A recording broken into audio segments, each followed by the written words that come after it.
তো গাইজ, কেমন আছেন সবাই?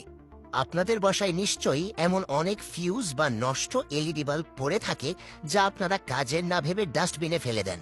কিন্তু দাঁড়ান, আজকের এই ভিডিওটি দেখার পর আপনারা আর ভুলেও এই বাল্বগুলো ফেলবেন না, কারণ আজ আমি তোমাদের বানিয়ে দেখাবো কিভাবে এই নষ্ট বাল্ব দিয়েই একদম সহজে এবং খুব কম খরচে একটি অসাম RGB বা মাল্টি কালার লাইট বানিয়ে ফেলতে পারবে।